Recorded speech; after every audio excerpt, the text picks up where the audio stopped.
Thanks for watching. Don't forget to like, comment, share and subscribe to Mufti Tariq Masood, famous scholar. اللہ فرماتے ہیں کہ جب وہ گئے ہیں باغ میں، باغ کے قریب گئے ہیں تو فَأَصْبَحَتْ كَالصَّرِيمِ، وہ چٹیل میدان بن گیا تھا. جیسے فصل کٹی بھی ہوتی ہے نا، کوئی آفت آئی ہے آسمانی اور اس نے کھا کے ختم. اللہ نے یہ بتا دیا کہ اللہ چاہے گا تو کھاؤ گے ورنہ نہیں کھا سکتے. تو لبرل لوگ جو ہے نا ان کو اللہ کسی بھی معاملے میں درمیان میں پسند نہیں ہے. میں نے کئی دفعہ یہ واقعہ سنایا ہے، آج کی مناسبت سے یہ بالکل آیت پہ فٹ بیٹھتا ہے، یہ ضرور سنیں آج دوبارہ. میں نے بتایا تھا نا 2-3 بیانات میں ایک واقعہ سنایا. ہمارے ایک دوست ہیں بہت اچھے، وہ یونیورسٹی میں پڑھاتے بھی رہے ہیں.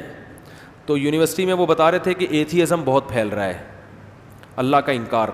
تو کہنے لگے کہ ہمارے ایک ٹیچر ہیں میرے ساتھ گاڑی میں بیٹھے، گاڑی ڈرائیو کر رہے ہیں، چلا رہے ہیں، تو کھلے عام کہنے لگے کہ بھائی اللہ کیا ہوتا ہے، معاذ اللہ. دیکھو گاڑی کے ایکسیلیٹر پہ پاؤں رکھو گے تو چلے گی، بریک پہ پاؤں رکھو گے تو رکے گی. اللہ کیوں نہیں چلا رہا ہے اس کو؟ ہے بھائی، میں دعا مانگتا ہوں اے اللہ نہیں چلے تو ایکسیلیٹر پہ پاؤں رکھوں گا، دعا مانگنے کے باوجود ہی کیا ہوگا، چلے گی. بریک پہ پاؤں رکھوں گا تو یہ رکے گی. تو اللہ کہاں ہے؟ یعنی ہر چیز کی ایک لاجک ہے، ہر چیز ایک سبب سے ریزن ہے نا ہر چیز کی. اللہ کیا کر رہا ہے؟ بات آ رہی ہے سمجھ میں؟ ہر چیز ایک لاجک سے ہو رہی ہے، تو پھر یہ اللہ کو معاذ اللہ نقل کفر نباشت درمیان میں اللہ کو لانے کی کیا ضرورت ہے؟ بھائی اللہ نے چاہا تو گاڑی چلے گی، اللہ نے چاہا تو. آج لوگ کہتے ہیں نا ماشاءاللہ ہماری گاڑی بہت اچھی چل رہی ہے، اللہ کا فضل ہے جی. تو بھائی گاڑی اچھی چل رہی ہے اللہ کا تھوڑی، تو جاپان کا فضل ہے، اس نے گاڑی اتنی اچھی بنا دی. بظاہر تو یہ لبرل لوگوں کو یہی اعتراضات تو ہوتے ہیں، کہتے ہیں یہ ہر چیز میں اللہ کو کیوں لا رہے ہیں؟ جہاں جاپان کو لانا چاہیے وہاں بھی اللہ آ رہا ہے بھائی، جہاں امریکہ کو لانا چاہیے وہاں بھی کیا آ رہا ہے، اللہ آ رہا ہے. تو گاڑی جو چل رہی ہے وہ تو ایکسیلیٹر کی وجہ سے چل رہی ہے، معاذ اللہ کی وجہ سے تھوڑی چل رہی ہے. تو وہ مجھے کہنے لگے کہ اس نے کہا کہ بھائی یہ اللہ کہاں ہے، ہر چیز کی ایک لاجک ہے. میں نے کہا بھائی وہ تو دماغ اس کا خراب ہو گیا ہے، اسی سے پتہ چلتا ہے کہ یہ جب ہر چیز کی ایک لاجک ہے، گاڑی خود سے کبھی نہیں چلتی نا. ایکسیلیٹر پہ پاؤں رکھے گی تو چلے گی، بریک پہ پاؤں رکھے گی تو رکے گی. تو میں نے کہا جو گاڑی خود سے چل نہیں سکتی، رک نہیں سکتی، وہ خود بن کیسے سکتی ہے؟ تو کسی سائنٹسٹ نے بنائی نا. اور جو سائنٹسٹ گاڑی بنا سکتا ہے وہ خود کیسے بن سکتا ہے؟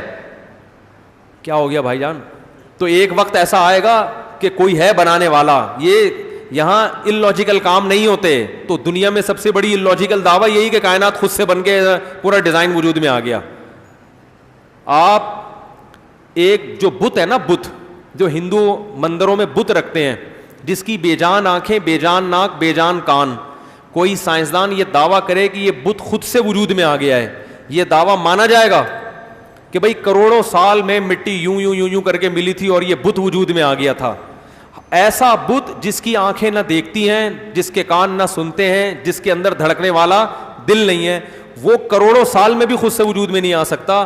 اور ایک ایسا بت جس کے پاس دیکھنے والی آنکھیں، سننے والے کان، بولنے والی زبان، سینے میں دھڑکنے والا دل، کھوپڑی میں سوچنے والا دماغ، وہ خود بخود وجود میں آ گیا. خدا کی قسم دنیا میں اس سے بڑا حماقت اور بیوقوفی والا دعویٰ کوئی نہیں ہو سکتا.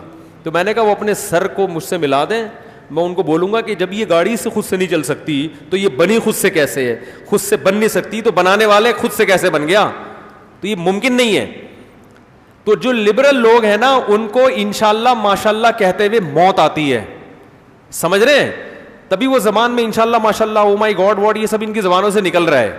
یہ تو پرانے کچھ وہ رہ گئے ہیں، تکلم جو ہے نا زبان پہ چڑھا ہوا ہے. تو اسلام نے کیا کہا ہے؟ بھائی گاڑی چلتی ہے کس کے حکم سے؟ اللہ. یہ ایکسیلیٹر سے چل تو رہی ہے لیکن جو اللہ بغیر کسی سبب کے اس سائنسدان کو بنا سکتا ہے جس نے گاڑی بنائی، وہ چلتی ہوئی گاڑی کو اپنی طاقت سے روک نہیں سکتا. یہ کیسے ممکن ہے بھائی؟ جس نے اس پوری کائنات کو بنا دیا تو وہ چلتی ہوئی گاڑی چاہے گا تو روک نہیں سکتا. ہاں یہ آپ کہہ سکتے ہو روک کیوں نہیں رہا. بھائی گاڑی چل رہی ہے اور ایتھیسٹ بڑے بڑے دعوے کر رہا ہے کہ یہ تو گاڑی دیکھو میں نے ایکسیلیٹر پہ پاؤں رکھا ہے تو چل رہی ہے، تو تمہارا خدا روکتا کیوں نہیں ہے؟ اس کو روک کے دکھائے نا. بھائی اگر اللہ ایسے اپنی قدرت دکھانا شروع کر دے تو آپ جیسے کمبخت ایمان لے آؤ گے. اللہ چاہتا ہے کہ آپ جیسے گدھے ایمان نہ لائیں. آپ کو اللہ جہنم میں پہنچانا چاہتا ہے. سمجھ میں آ رہی ہے بات کہ نہیں آ رہی ہے؟ کیونکہ وہ اپنی قدرت کے نمونے دکھا کر اپنے آپ کو منوانا چاہتا ہے، اپنے آپ کو دکھا کے وہ منوانا نہیں چاہتا. ایک نے پڑھے لکھے نے بڑی اچھی بات کی ہے کہ قرآن جو ہے نا ورڈ آف گاڈ ہے, اور یہ کائنات جو ہے نا ورک آف گاڈ ہے.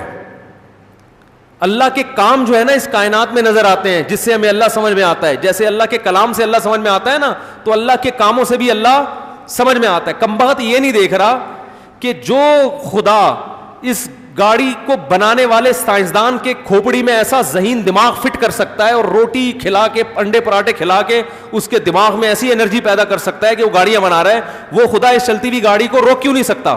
اللہ کہتے ہیں اس دلیل پر ایمان لے کر آؤ, گاڑی روک کے نہیں دکھاؤں گا میں تمہیں.